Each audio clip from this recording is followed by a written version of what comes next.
అబ్బబ్బా! మసాలా వడ అంటే అండి మాటల్లో చెప్పలేమండి. ఎంత బావుందంటే అంత బావుంది. మీరు కూడా తప్పకుండా ట్రై చేయండి. వీడియో ఎక్కడ స్కిప్ చేయకుండా నేను చెప్పిన టిప్స్ ఫాలో అవుతూ చేశారంటే ఇంట్లో వాళ్ళందరూ ఫిదా అవ్వాల్సిందే. చూడండి, నేను రాత్రి వర్షం కురిసి చల్లగా ఉందని పొద్దున్న టిఫిన్ కోసం చేసుకున్నాను.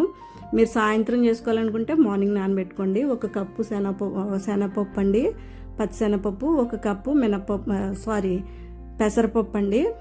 2 చక్కగా వాష్ చేసుకోండి 2-3 సార్లు నీట్గా. తుమ్ము ధూళి దుక్కి అంతా పోయిన తర్వాత నానబెట్టండి నైట్ అంతా.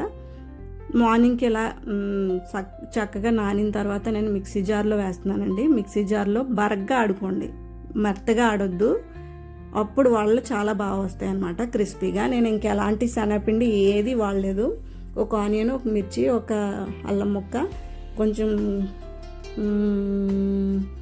కరివేపాకు, కొంచెం కొత్తిమీర వేసాను.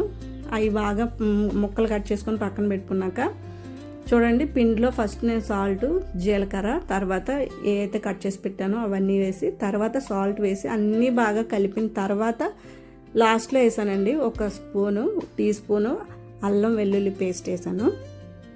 అంతే, బాగా కలపండి. కలిపిన తర్వాత పిండి వాటర్ అది ఏమీ పోయే అవసరం లేదు. గట్టిగా పిండి ఎలా ఆడుకున్నారో దాంతోనే సరిపోతుంది.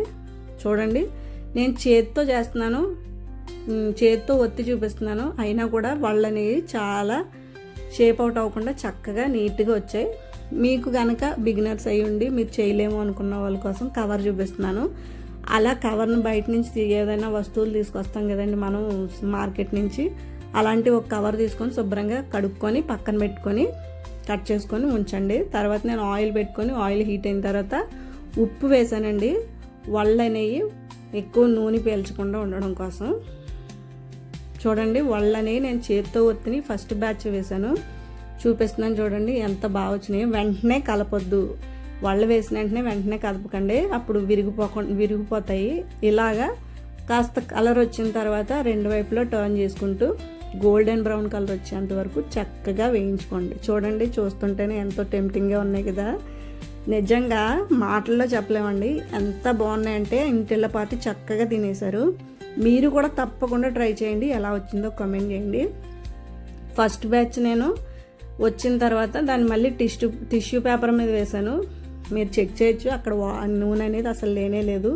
ఇప్పుడు మళ్ళీ రెండోసారి చూపిస్తున్నాను. అది కవర్ మీద నేను చూపించాను కదండి, అలా కవర్ మీద వేసి చూపిస్తున్నాను.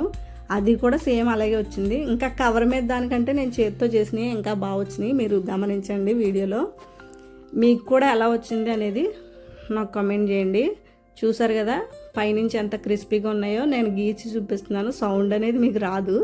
నేను అలా మీకు సౌండ్ వినిపించకుండా పెట్టాను కాబట్టి క్రిస్పీగా కరకర మన సౌండ్ వస్తుంది. చూడండి, ఆయిల్ అనేది అస్సలు పీల్చలేదు. నా చేతులకు కూడా ఏం ఆయిల్ లేదు. నేను ఏ టిష్యూతో కూడా కానీ తొడవలేదు. చూడండి, వడ విరిస్తే ఎంత బాగుందో, లోపల ఎంత సాఫ్ట్గా ఉందో, పైనుంచి ఎంత క్రిస్పీగా ఉందో. తప్పకుండా ట్రై చేసేయండి. మీకు ఎలా వచ్చిందో కామెంట్ చేయండి. మన అమ్మ సింపుల్ కుకింగ్ ఛానల్ని లైక్, షేర్, సబ్స్క్రైబ్ చేయండి. తప్పకుండా ఛానల్ని విజిట్ చేయండి. Thank you for watching.